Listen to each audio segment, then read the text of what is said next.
नमस्कार दोस्तों, स्वागत है आपके अपने YouTube चैनल संस्कृत अड्डा पर। दोस्तों आज की जो वीडियो इसमें हम करने वाले हैं आपका हरियाणा में जो टीचर एलिजिबिलिटी जो टेस्ट है टीएसटी पीएचटी वाला, तो आपके एग्जाम के लिए महत्वपूर्ण क्वेश्चन आज की वीडियो में हम यहाँ पर लेकर आए हैं और जिसमें हम आपका वेद अमृतम जो लेसन है इसको आज की वीडियो में करने वाले हैं और एग्ज़ाम की दृष्टि से महत्वपूर्ण है। कौन कौन से क्वेश्चन जो एग्ज़ाम में पूछे जाते हैं, पहले पूछे गए हैं या आगे जिसके आने की संभावना है, तो वह हम साथ में ही जो देखते चलेंगे। तो इस कारण से जो ये लेसन महत्वपूर्ण है क्योंकि पद्यांश में रहने वाला है और एग्ज़ाम में आपके श्लोक पद्यांश जो वो भी जो पूछ लिए जाते हैं। कल वाली वीडियो भी महत्वपूर्ण थी, अगर आपने नहीं देखी है तो उसे भी आप देख लीजिएगा, इस वीडियो के अंत में आपको मिल जाएगी। तो जल्दी से अपना लेसन जो है उसे देख लेते हैं। तो इसमें पद्यांश है, तो जैसे कि ये जो यहाँ पर इसमें मंत्र है, क्योंकि ये श्लोक तो दूसरे होते हैं, ये मंत्र हैं। तो ऋग्वेद जो उसमें से है, 4 वेद होते हैं आपके, ऋग यजु साम अथर्ववेद। तो ऋग्वेद जो उसमें से लिया गया है 10वें मंडल में से 191वां जो सूक्त है उसमें से दूसरे नंबर का जो मंत्र था वो है। और अब ये महत्वपूर्ण हो जाता है क्योंकि एग्जाम में ये संख्या भी आपकी पूछी जाएगी कि ऋग्वेद के 10वें मंडल का 191वां सूक्त कौन सा है, तो इसका नाम है संज्ञान सूक्त। संज्ञान सूक्त ये वाला, तो ये भी आप याद रखिएगा। तो ये जो मंत्र है ऋग्वेद के 10वें मंडल के संज्ञान सूक्त जो है उसका दूसरा मंत्र है। तो इसमें ऋषि जो समनन थे, इन्होंने देवताओं को दृष्टांत रूप में प्रस्तुत करके सभी सांसारिक प्राणियों को एक मत होने का आह्वान किया था। तो क्या था इसमें, समगजध्वम सैवध्वम सैव अमनान से जानता देव भागम यथापूर्व समझाना उपासते, कि हे स्तोताओं, जैसे प्राचीन काल में देवता लोग एक मत हुए अपने अपने हवि के भाग को ग्रहण करते हैं, वैसे तुम सब साथ साथ मिलकर चलो और साथ साथ मिलकर बोलो, अर्थात तुम सब लोगों की वाणी एक जैसी हो, कथनों में परस्पर विरोध न हो, तुम्हारे मन समान रूप से वस्तु स्थिति को समझे। कि हे स्तोताओं, जैसे प्राचीन काल में देवता लोग एक मत हुए अपने अपने हवि भाग को ग्रहण करते रहे हैं, वैसे तुम भी साथ साथ मिलकर मतलब साथ साथ चलो और साथ साथ मिलकर बोलो, अर्थात तुम सब लोगों की वाणी एक जैसी हो, तुम्हारे कथन में कोई अंतर न हो, तुम में कोई परस्पर विरोध न हो, तुम्हारे मन समान रूप से वस्तु स्थिति को समझे। ये जो उपासते जो है इसका मतलब होता है ग्रहण करना। भागम हवि भाग को कह देते हैं, समझाना ये जो है इसको कह देते हैं एक मत होने को। नेक्स्ट आ जाता है मंत्र यहाँ पर, तो ये भी सेम उसी में से है। ऋग्वेद का जो 10वां मंडल है इसका जो 191वां सूक्त है, इसका दूसरा जो मतलब ये चौथा जो मंत्र है उसमें से है। तो इसमें भी यहाँ पर क्या कहा गया था, तो समानी व अकुति ही समाना हृदयानि वह समानम अस्तु व मन यथा व सुसहास्ति। अब ये आपने क्या इसमें कुछ ये लाइनें लगी हुई है, ये भी देखी होंगी, किसी के ऊपर है लाइन लगी हुई और जो है किसी के नीचे है लाइन लगी हुई। अब ये जो लाइनें जो है इनका मतलब क्या होता है, तो इसके बारे में भी पता होना चाहिए। अब जैसे ये खड़ी हुई रेखा है, ये होती है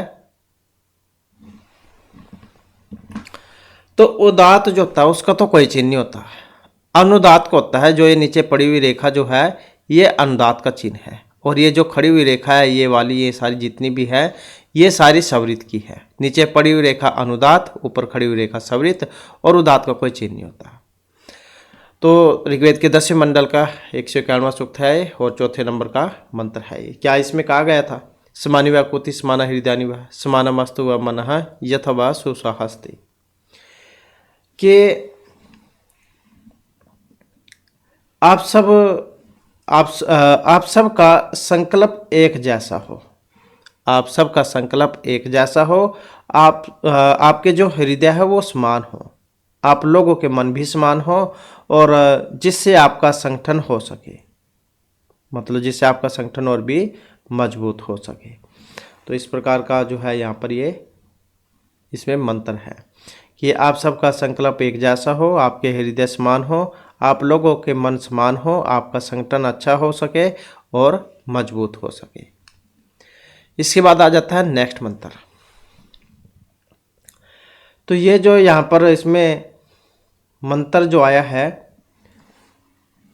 ऋग्वेद के पहले मंडल के 90वें सूक्त का 7वां मंत्र है।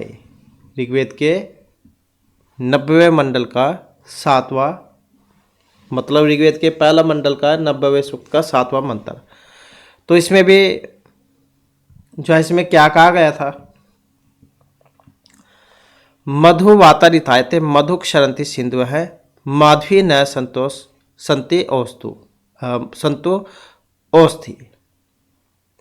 अन्वय करेंगे कैसे हो जाएगा, रितायते से शुरू होता है, यहाँ से रितायते वातः मधु संतु सिंधु है मधु क्षरंती न औषधि ही माधवी ही संतु। ऐसे कि अपने लिए यज की कामना करने वाले यजमान के लिए सभी हवाएं मधुरता से युक्त हो जाए। अपने लिए, तो अपने लिए यज की कामना करने वाले यजमान के लिए सभी हवाएं मधुरता से युक्त हो जाएं, सभी नदियां अथवा समुद्र मीठे जल को प्रवाहित करें और हमारी सभी औषधियां मधुरता से युक्त हो जाएं। तो इस प्रकार का है। रितायते जो है, इसका मतलब क्या होता है, ये कह देते हैं उसको अपने लिए यज की कामना करने वाले यजमान के लिए। वात मतलब वायु को कह देते हैं, मधु का मतलब माधुर्य युक्त से है, और सिंधु का मतलब है सिंधु नदियाँ जो हैं उनसे है, समुद्र अथवा नदियों से। क्षरंती मतलब बहाएं, और माधवी का मतलब है मधुरता से भरी हुई। एक ना होता है, ये तो ना मतलब नहीं में है, और जब इसके पीछे विसर्गा लगा देते हैं तो ये हमारी हो जाता है इसका मतलब। तो अपने लिए यज की कामना करने वाले यजमान के लिए सभी हवाएं मधुरता से युक्त हो जाएं, सभी नदियाँ अथवा समुद्र मीठे जल को प्रवाहित करें और हमारी सभी औषधियाँ मधुरता से युक्त हो जाएं। तो इस प्रकार का जो है यहाँ पर ये मंत्र था। तो इसमें भगवान से इस संसार में सर्वोत्तम माधुर्य वर्धने हेतु प्रार्थना की गई थी। नेक्स्ट आ जाता है हमारा, तो ये जो मंत्र है तो ये यजुर्वेद में से है। तो यजुर्वेद जो उसमें से लिया गया है, और 34वां अध्याय का पहला मंत्र है, मतलब ये। और इस मंत्र में ऋषि ने ईश्वर से प्रार्थना की थी कि मन शुभ और कल्याणकारी विचारों वाला हो, कि यत जागृता दूरम उदयति दैवम तद सुप्तस्य तथैवेति दुरंगम ज्योतिषाम ज्योतिरेकम तत् में मन शिव संकल्पम अस्तु। शिव संकल्प सुख जो है उसके अंदर से ये लिया गया है कि जागते हुए प्राणी का जो मन दूर भाग जाता है, वैसे ही सोए प्राणी की भी वही दशा होती है, परंतु वही दिव्य विज्ञान युक्त मन जो विश्व का प्रकाशन करने वाली इंद्रियों में सर्वाधिक दूरी तक पहुंचने वाला एकमात्र प्रकाशक है। मेरा वह मन कल्याणकारी शुभ विचारों वाला हो। तो ये जो है शिव संकल्प सूक्त में लाइन आपको सारे मंत्रों में लास्ट में देखने को मिलती है। तो जागते हुए प्राणी का जो मन दूर भाग जाता है, वैसे ही सोए हुए प्राणी का भी वही दशा होती है, परंतु वह दिव्य विज्ञान युक्त मन जो विश्व का प्रकाशन करने वाली इंद्रियों में सर्वाधिक दूरी तक पहुंचाने वाले एकमात्र प्रकाशक है। मेरा वह मन कल्याणकारी शुभ विचारों वाला हो। तो इस प्रकार का जो है ये मंत्र है, और यजुर्वेद जो उसमें से लिया गया है। यजुर्वेद के जो ऋत्विक उसका क्या नाम होता है, तो उसका नाम है अथर्वण। इसके बाद है नेक्स्ट हमारा तत्, और ये जो है ये आपका यजुर्वेद का 36वां जो अध्याय है उसमें से है, 36वें अध्याय में से 40 है इसमें, तो उसमें से 36वें नंबर में से है।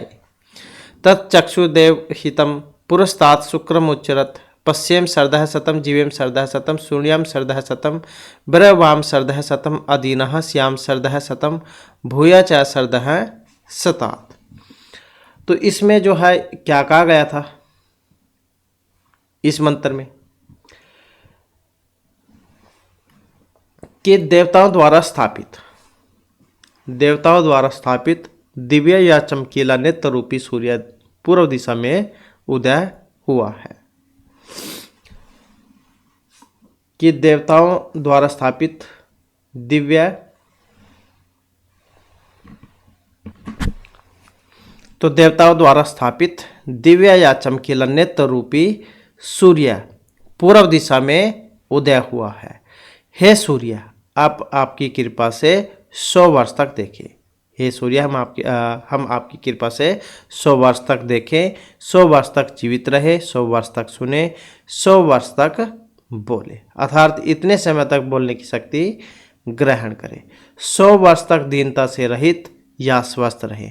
इतना ही नहीं, बार बार 100 वर्षों से भी अधिक हमारी यही स्थिति बनी रहे कि देवता द्वारा स्थापित दिव्य या चमकीला नेत्र रूपी सूर्य पूर्व दिशा में उदय हुआ है।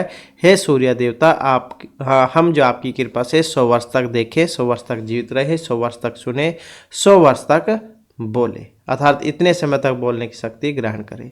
100 वर्ष तक दीनता से रहित या स्वस्थ रहे। इतना ही नहीं, बार बार 100 वर्षों से भी अधिक हमारी यह स्थिति बनी रहे। तो इस प्रकार का मंत्र था यजुर्वेद के 36वें अध्याय का 24वां मंत्र। इसके बाद है नेक्स्ट हमारा, ये आपका अथर्ववेद में से है। 4 वेद है, ऋग्वेद, यजुर, साम और अथर्ववेद। तो इसमें जो ये अथर्ववेद जो है इसमें से है, और ये अथर्वा जो ऋषि थे इनके नाम पर था ये अथर्ववेद, और कांडों में है। तो ये सबसे पहला सूक्त आता है इसमें, पृथ्वी या भूमि सूक्त। ऋग्वेद के 12वें कांड का पहला ही सूक्त है, 45वां नंबर का मंत्र है ये। तो पृथ्वी या भूमि सूक्त में से लिया गया है। तो इसमें भी जो है क्या कहा गया था, जन्म बिभर्ति बहुधा विवात्सम नाना धर्माणम पृथ्वी यथोक्षम शास्त्रम दारा द्रविणस्य में दुहाम ध्रुव एव धेनुर अस्फुरंती। इसका भी अन्वय करते हैं तो आपको सारा समझ में भी आ जाएगा। बहुधा विवासम यथोक्षम नाना धर्माणम जन्म बिभर्ति पृथ्वी ध्रुव अनुस्फुरंती धेनु इव में द्रविणस्य सहस्रम धारा दुहाम, ऐसे बनेगा इसका अन्वय। क्या इसमें कहा गया था, तो विभिन्न भाषा वाले तथा धारण करने वाले घर के समान अनेक धर्म वाले लोगों को धारण करती हुई पृथ्वी न कांपती हुई तथा निश्चल खड़ी गाय की तरह मेरे लिए धन की हजारों धाराओं से दुहे गए दूध की तरह है, अर्थात अटल रूप से स्थित गाय के समान मेरे लिए धन की 1000 धाराएं वह पृथ्वी बहा दे। तो इसमें ऐसे कहा गया था जैसे गाय दूध देती है हम सबको, इसी प्रकार से पृथ्वी माता है ये हम सभी को अन्न देती है, क्योंकि ये पृथ्वी या भूमि है। भूमि तो पृथ्वी से भूमि से आप क्या क्या उत्पन्न कर सकते हैं, क्या क्या आपको देती है, तो उसी के ऊपर सारे मंत्र हैं। तो विभिन्न भाषा वाले तथा धारण करने वाले घर के समान अनेक धर्म वाले लोगों को धारण करती हुई पृथ्वी न कांपती हुई निश्चल खड़ी गाय की तरह मेरे लिए धन की हजारों धाराओं से दुहे गए दूध की तरह है। मतलब जैसे गाय हमें दूध देती है उसी प्रकार से हमें अन्न प्रदान करें। इसके बाद इसके ये वर्ड मीनिंग है, समगच्छध्वम संगता संभूता भवत, समपूर्वक गम धातु आत्मनेपद में है, लोट लकार मध्यम पुरुष बहुवचन में, इसका मतलब है साथ चले। समवदध्वम परस्पर विरोधम परित्यज्य एक विधिम एवं वाक्यम ब्रूति थी, परस्पर विरोध छोड़कर समान स्वर से एक समान बोले। वह जो है ये युष्माकम, इसका मतलब है तुम्हारा, युष्मद रूप जो है उसका है। मनांसी मन, संजानताम समानम एक रूपम एवं अर्थम अवगछन्तु, समान रूप से अर्थबोध करें। पूर्वे देवः पुरातन देवः पूर्वकाल के देवगण, समजानाना एक मत्यम प्राप्त है एक मत होकर, भागों पास्ते हवि के भाग को स्वीकार करते हैं। अकोति ही संकल्प अध्यवसाय या संकल्प कह सकते हैं आप। समानः समानानि एक विधानी असमान, सुसह शोभ्रम साहित्यम संगति अस्ति भवतु तुम्हारी सुंदर संगति हो जाए। मधु मतलब माधुर्य से भरी हुई। रितायते रितम आत्मनम इस्ते यजमानाय अपने लिए यज की कामना करने वाले यजमान के लिए। सिंधु है नदियाँ मतलब नद्या समुद्रा व नदिया अथवा समुद्र। औषधि फल पकांता हो, औषधि है फल के पकने पर जो पौधे नष्ट हो जाते हैं उन्हें औषधि कहा जाता है। जागृत मतलब जागते हुए के। दूरम उदयति दूर भाग जाता है। तद ओ दैवम मन है वही दिव्य विज्ञान युक्त मन, ज्योतिषाम इंद्रियाणाम विश्व का प्रकाशन करने वाली इंद्रियों में। दूरगमम, सर्वाधिक दूर तक पहुंचने वाली एकमात्र प्रकाशक। शिव संकल्पम, शिव संकल्पः मतलब कल्याणकारी विचारों वाला हो। देवहितम, देव स्थापितम देवताओं द्वारा स्थापित। शुक्रम मतलब दिव्य चमकीला। चक्षुः नेत्र सूर्य, पुरस्तात् पूर्व दिशा में सामने। उच्चरथ उदय हुआ है। शरद है मतलब वर्ष। शतम 100 वर्ष तक जीवित रहे, जैसे कि हमने पढ़ा था। अधीनः दीनता से रहित। भूया च शरदहस्तात मतलब बार बार 100 वर्षों से भी अधिक यह स्थिति बनी रहे। विभर्ति धारण करती हुई। विवासम विभिन्न भाषा वाले। यथोक्षम धारण करने वाले घर के समान। दुहाम दुहावे या बहादे। अनुस्फुरंती कंपन रहित।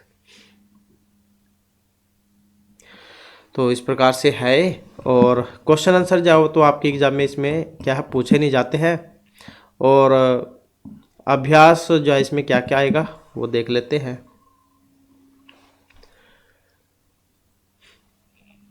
तो विलोम जो है विलोम आ जाते हैं एग्जाम में, तो विलोम पता होना चाहिए। तो जैसे यहाँ पर जागृता है, जागने का मतलब क्या बनेगा इसका विपरीत विलोम उल्टा? सोना, सुप्तस्य। न हमारे बात मारे, तो ऐसे हो जाएगा। दीनः अदीनः, तो इस प्रकार से इनका तो हो जाएगा मिलान।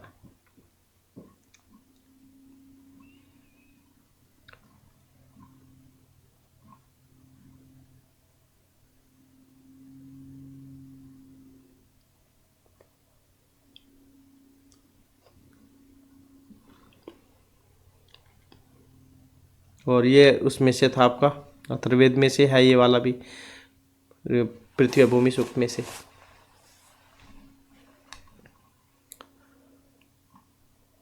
तो ये पूछ ले जाते हैं, जैसे कि कोई सी भी लाइन इनमें से आ गई, पूछ ले जाएगा कि किस मतलब उसमें से लिया गया है, ये वेद में से लिया गया है। इसके बाद आ जाता है नेक्स्ट हमारा। नेक्स्ट जो है इसमें हमारा द्वितीय पाठ आ जाता है परोपकाराय सताम विभूति है।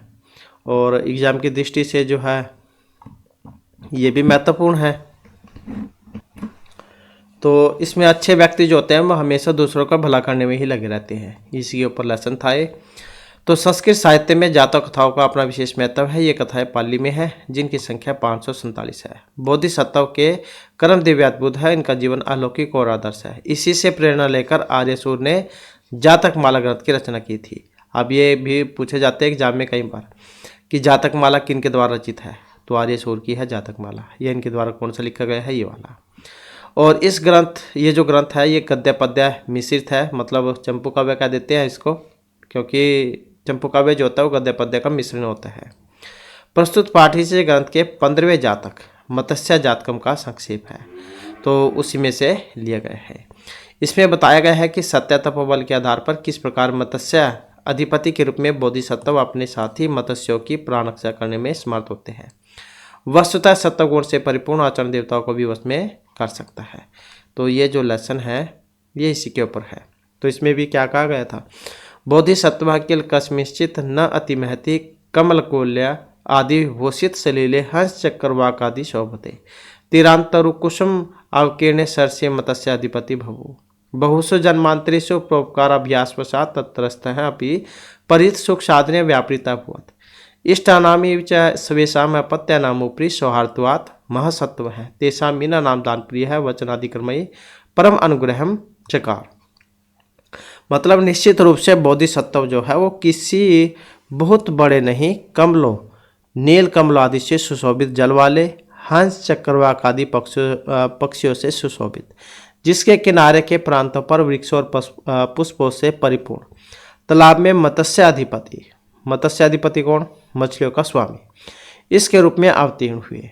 बहुत से जन्म जन्मांतरों में परोपकार करने के अभ्यासवश वहां उस जन्म में स्थित होते हुए भी दूसरों की भलाई एवं सुख साधन में वे तल्लीन हुए और अपने इष्ट लोगों की भांति अपनी संतानों के ऊपर सौहार्द भाव के कारण महान उदार प्राणी के रूप में उन मछलियों पर दान प्रिय वचन आदि के कर्म में अत्यंत कृपा की। अर्थात तालाब में रहने वाली मछलियों के प्रति उनका व्यवहार अत्यंत प्रिय एवं उदारपूर्ण रहा है। इसके बाद है अथ कदाचित सत्वानाम भाग्य कैवल्यात् परमात्य सम्यक देवान वर्ष वृष्टि भावे तत्सरा कदम्ब कुसुम गौरेण नव सलीलेन यथा पूर्व न परिपूर्णम जातम कर्मेण च उपगते निदा काले दिन कर किरणई अभितप्त्या धर्या ज्वालानुगतेन एव मरुतेन पिपासावसात् इव प्रत्यहम अपीयमानम तत्सरह लघु पल्वम इव अपवत तत्तर स्थिता मीना जलपवात मृत प्राय एव समझाता। तो क्या इसमें कहा गया था? तो इसके बाद में अत कदाचित सत्वानाम भाग्य कैवल्यात्, इसके बाद कभी प्राणियों के भाग्य के अनुकूल न होने के कारण तथा लापरवाही के कारण देवता ने अच्छी तरह वर्षा नहीं की, अर्थात वर्षा नहीं हुई, और वर्षा के न होने पर वह तालाब कदम के पुष्पों के समान गौरवर्ण नए पानी से पहले की तरह परिपूर्ण नहीं हुआ, अर्थात वर्षा के बाद में तालाब में स्वच्छ जो नया जल था उसका आगमन नहीं हुआ। तो इसके बाद क्रमशः गर्मी ऋतु आने पर सूर्य की तेज किरणों से तपी हुई धरती से ज्वाला से परिपूर्ण वायु से प्यास के कारण प्रतिदिन चारों ओर से पिया जाता हुआ तालाब एक छोटे तालाब मतलब पोखर के समान हो गया। पहले तो बहुत बड़ा तालाब था, जब उसमें पानी नहीं जमा होने का, नया पानी नहीं मिलने का, तो और पशु पक्षी उसको पी भी रहे हैं, तो धीरे धीरे वो कम हो जाएगा, तो छोटा सा बन गया फिर वो। और वहाँ स्थित मछलियाँ जल की कमी के कारण मानव मृत प्राय हो गई। तो इस प्रकार से है। इसके बाद है सलील तीरवासिन पक्षिण वायसगण च यावत। तो ये चित्र भी आप देख सकते हैं, ये तालाब है, पानी बिल्कुल नामात्र करा है, मछलियाँ जो है वो ऊपर से ही दिखाई देने लग गई है।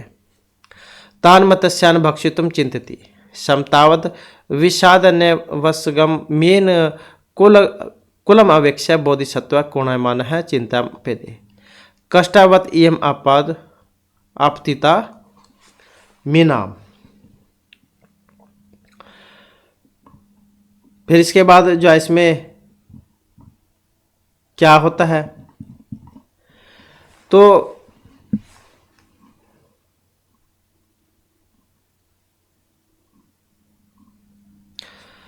सलील तीरवासिना पक्षिण वायसगण च यावत, मतलब प्रतिदिन,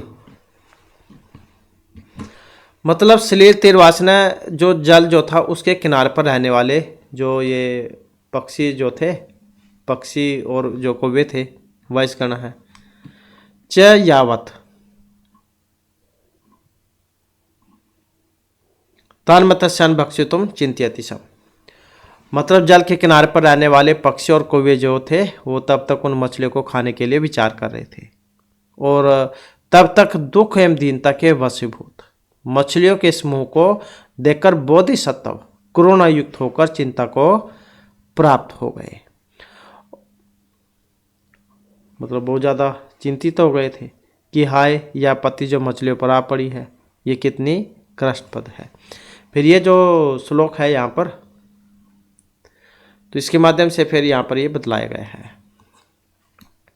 प्रतिहम क्षेते तोयम स्पर्धमानम इव वायुषा अद्यापि च चिरेण एव लक्ष्यते जलदागम है अपयान्म कर्म नास्ति नेतापि अन्यत्र का भवेत् अस्मद व्यसन संकृष्टः समायन्ति च न द्विष है। फिर इसमें जो है यहाँ पर क्या कहा गया था कि प्रतिदिन आयु से स्पर्धा करता हुआ मानो जल क्षीण हो रहा है, तो प्रतिदिन आयु से स्पर्धा करता हुआ मानो जल क्षीण हो रहा है। जैसे व्यक्ति की आयु हर रोज कम हो रही है, तो इसी प्रकार से जल भी कम हो रहा था, क्योंकि इसमें नए पानी तो मिला नहीं था और पशु पक्षी जो थे उसको पी रहे थे। तो प्रतिदिन आयु से स्पर्धा करता हुआ मानो जल क्षीण हो रहा है तथा आज भी बादलों का आगमन दूर ही दिखाई देता है, अर्थात बादलों के आगमन के निकट भविष्य में जो कोई संभावना नहीं है और बाहर जाने का भी मार्ग नहीं है, और दूसरे स्थान पर नेता भी कौन बने, और साथ ही हमारे दुखों से खींचे हुए हमारे शत्रुगण भी आ रहे हैं, मतलब कि इस मुसीबत में कोई मार्ग हमें दिखाई नहीं दे रहा है। उसके बाद फिर तत्किमत्तर प्राप्त कालम स्यादिति विमर्शन से महात्म्य स्वकीयम सत्य तपोबलम एवं तेषाम रक्षण उपायम अमन्त्यात् करुणे संपीड्यमान हृदय दीर्घम निश्वस्य नभः सम उल्लोक्यन उवाच। तो उसके बाद में फिर जो है इसमें क्या होता है, इस विषय में समुचित क्या है, तत् की मात्रा प्राप्त कालम स्यादी थी।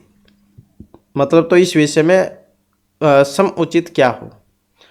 तो इस प्रकार से विचार करते हुए उस महात्मा, कौन, बोधिसत्व, उस महात्मा बोधिसत्व ने अपनी सत्यता और तपस्या के बल में ही उन मछलियों की रक्षा का उपाय माना और करुणा से संवेदनशील हृदय वाले वे लंबी सांस लेकर आकाश की ओर देखते हुए बोले।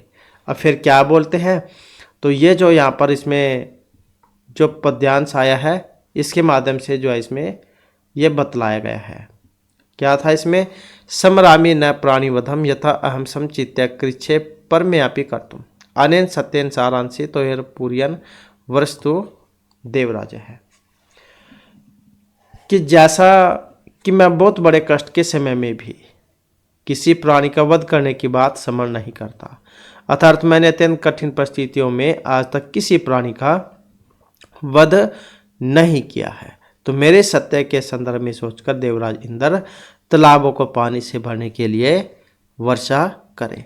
तो ये बोधिसत्व जो कह रहे हैं कि मैंने आज तक किसी प्राणी को कोई कष्ट नहीं दिया, तो इस कारण से जो मेरे थोड़ी बहुती भी अगर मैंने भक्ति की हो, ऐसे सत्यता वाला काम किया हो, तो आप जो इस तालाब को पानी से भर दें। तो इसमें ऐसी बात की गई है कि जैसे मैं बहुत बड़े कष्ट के समय में भी प्राणी का वध करने की बात समझ नहीं करता था, अर्थात मैंने अत्यंत कठिन परिस्थितियों में आज तक किसी प्राणी का वध नहीं किया, तो वे मेरे इस सत्य के संदर्भ में सोचकर देवराज इंद्र तालाब को पानी से भरने के लिए वर्षा करें। तो इस प्रकार का था इसमें। और इसमें देख भी सकते हैं आप, ये चित्र है और ये ऊपर से बरसात भी हो रही है, तो तालाब भी भर गया है, मतलब बरसात हो गई। तो अथ तस्य महात्मने पुण्य उपचिया सत्य अधिष्ठान बलाच्च समन्ततः त्वया परिपूर्णः गंभीर माधुर निर्घोषाकालापि कालमेघा विद्युत लतालंकृता प्रादुर्भुवन बोधिसत्व समन्तता भी परिसृतै श्लील प्रवाहे अपूर्यमाणे सरसि धारा निपात समकालेन विद्युत वायुष्य अद्य पक्षिगणे लब्ध जीवितवसे च प्रमोदिते मीनगणे प्रीत्या अभिसार्य मान हृदय है वर्षा निवृत्ति शशांक पुनः पुनः पर्जन्यम भवासे। और फिर इसके बाद में जो है इसमें क्या होता है, और फिर इसके बाद उस जो महात्मा थे उसके पुण्य की वृद्धि से और सत्य पर दृढ़ रहने की शक्ति से चारों ओर से जल से परिपूर्ण गंभीर तथा मधुर ध्वनि करने वाले असमय प्रकट होने वाले होते हुए भी प्रलय काल के समान बादल बिजली रूपी लता से अलंकृत होकर प्रकट हो गए और बोधिसत्व चारों ओर फैले पानी के प्रवाह से परिपूर्ण तालाब के होने पर मूसलाधार वर्षा पड़ने के समय के साथ ही कौवे और पक्षियों के वहां से भाग जाने पर और जीवन की आशा प्राप्त होने पर मछलियों के प्रसन्न हो जाने पर प्रसन्नता से प्रसन्न किए जाते हुए हृदय वाले वर्षा की समाप्ति की आशंका वाले बोधिसत्व बार बार बादलों से कहने लगे।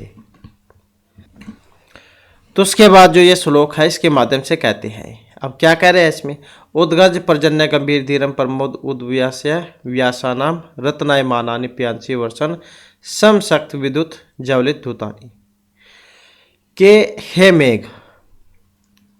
पर्जन्य जो है यहाँ पर ये मेघ के लिए संबोधन किया गया था इसमें, ये है मेघ निरंतर चमकती हुई बिजली के प्रकाश से युक्त होने के कारण रत्नों के समान दिखाई पड़ने वाले जल की वर्षा करते हुए तुम कौवों की प्रसन्नता को समाप्त करो तथा गंभीर धीर आवाज में गर्जना करो।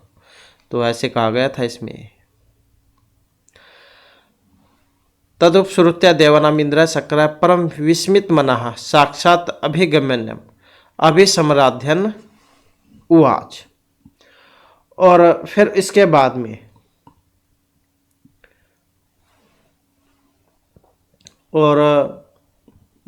फिर क्या होता है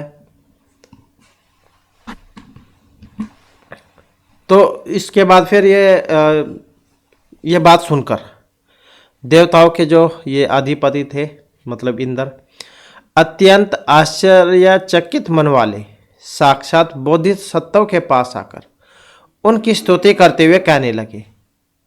क्या कहने लगे? फिर ये जो है यहाँ पर इसके माध्यम से बतलाया गया है। तब एव खलु ऐसा महान भाव मत्स्य इंद्र सत्यातिशय प्रभाव है आवर्जित यत कलसा इव इमे क्षरंती रम्य स्तनिता पयोदा कि है महापुरुष मत्स्याधिपति निश्चय ही यह आपके सत्य का अत्यधिक प्रभाव है कि उड़ेले गए गढ़ों के समान ये सुंदर ध्वनि वाले मेघ बरस रहे हैं। तो इस प्रकार से कहा गया था इसमें। इसके बाद इति प्रिय वचनम इति प्रिय वचनई सम्राध्य तत्तर एव अंतर्धे तत्चासरह तोय समृद्धि मवाप तद एवं शीतलताम इह एव कल्याण अभिप्राय वृद्धिम आपनुवंती प्राक परत्र च अतः शील विशुद्धो प्रतीतव्य है।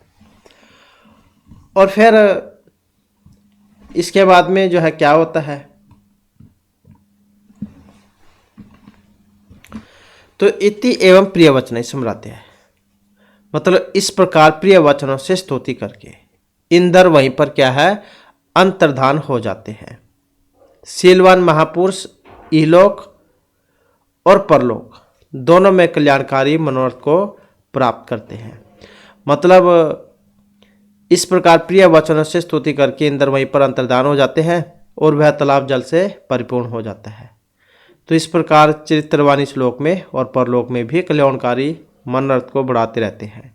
तो इसलिए शील जो चरित्र है इसकी विशुद्धि का प्रयास करना चाहिए। मतलब चरित्रवान जो बनने का सदैव प्रयास करना चाहिए। तो ऐसा जो है इसमें ये बतलाया गया था। मतलब ये बोधिसत्वों का ही प्रभाव था, उसकी तपस्या कह लो आप। उसने जो है इंद्र से उसी समय बरसात करा दी थी। इसके बाद इसके वर्ड मीनिंग है तो ये कई बार देखने को मिले हैं, तो इस कारण से जाए इनके बारे में पता होना चाहिए। कुल्यम या नीलकमल को क्या देते हैं नीलकमल।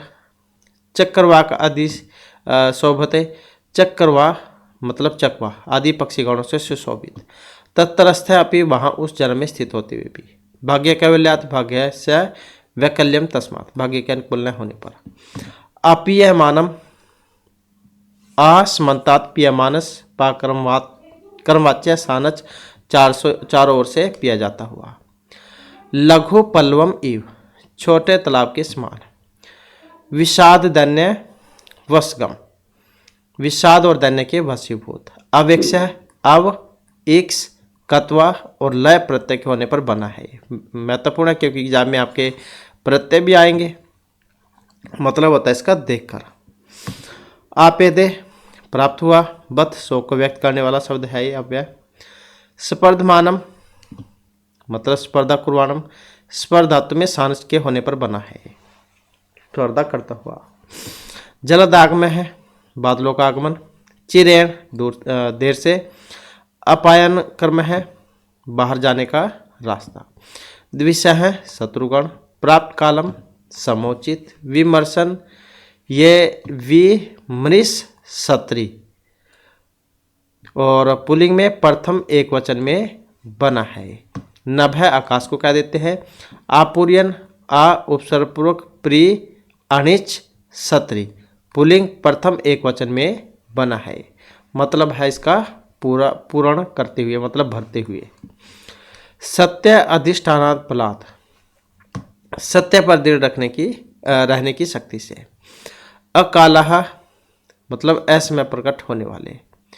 काल मेघ है प्रलय के समान मेघ। विद्रुत है विद्रो और कथ सप्तमी भक्ति एक वचन में बना है मतलब है भाग जाने पर। अभिसार्यमान हृदय है मतलब प्रसन्न किए जाते हुए हृदय वाला। वर्षा निवृत्ति से आशंका है तो इसका मतलब है वर्षा की समाप्ति की आशंका वाला। पर्जन्यम मेघ मतलब बादल। समशक्त विद्युत ज्वलित धूतानी तो लगातार चमकती हुई बिजली के प्रकाश से युक्त। रत्नयमानानी प्यांसी है रत्नों के समान दिखाई पड़ने वाला जल। उद्व्यास्य उद उपसर्ग पूर्वक वश धातु में अनिच प्रत्यय लोट लकार मध्यम पुरुष और एक वचन का रूप है। उद्वास्य है। समाप्त कीजिए, इसका मतलब है। और उपश्रुत्य, उपश्रु और कत्वा और साथ में लैप के होने पर बना है। उपश्रुत्य मतलब इसका सुनकर। अभिसमराध्यन, अभिसमराध सत्री पुल्लिंग एक वचन में बना है स्तुति करते हुए। सत्य अतिशय प्रभाव है, सत्य का अलौकिक प्रभाव। अवर्जितः कलशा एव, पलटाए गए घड़ों के समान। अंतर्धेय, अंत है धा धातु लिट प्रथम पुरुष एक वचन। मतलब अंतर्धान किसको क्या देते हैं? अंतर्धान गायब होने को। अभिप्राय मनोरथ ई है मतलब इस लोक में, अस्मी लोक के, परत्तर दूसरे लोक में, पर लोक में। तो इस प्रकार की है। और वैसे ही क्वेश्चन आंसर जो है वो आपके एग्जाम में इसमें पूछे नहीं जाएंगे।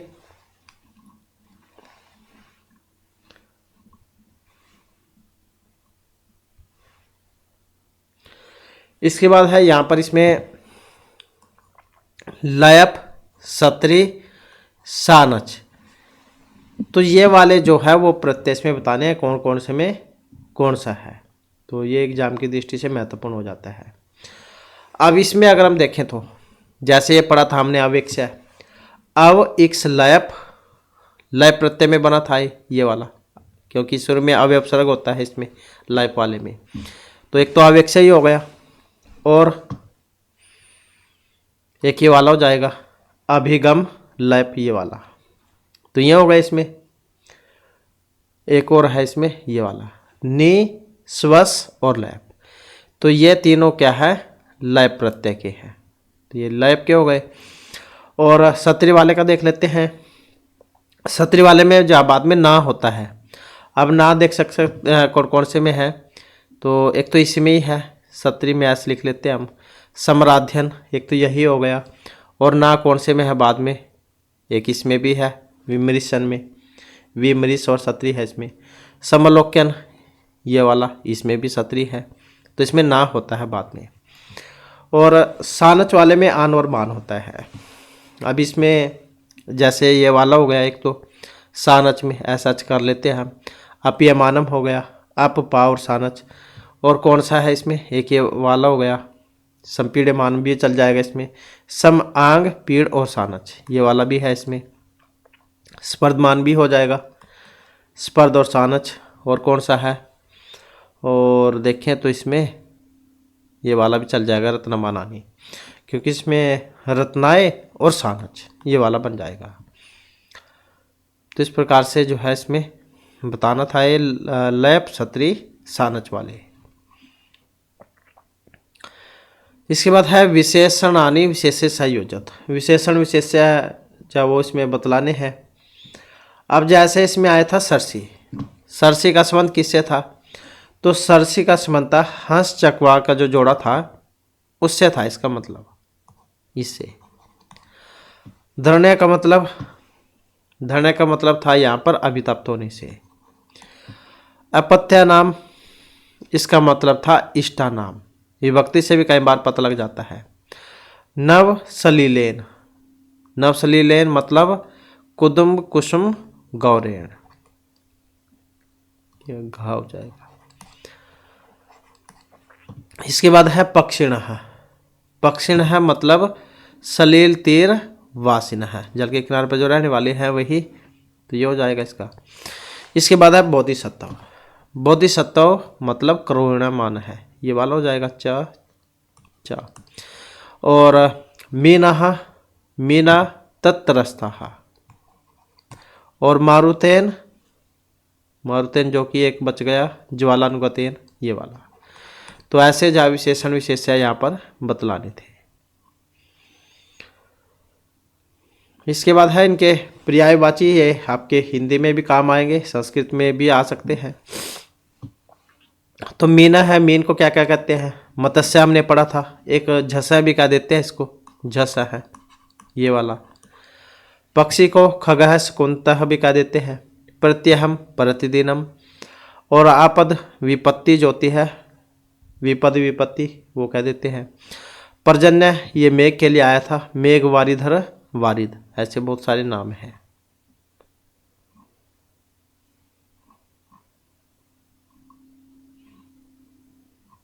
तो इस प्रकार से जो आपके लेसन थे, यही हमारे क्लास और महत्वपूर्ण क्वेश्चन थे।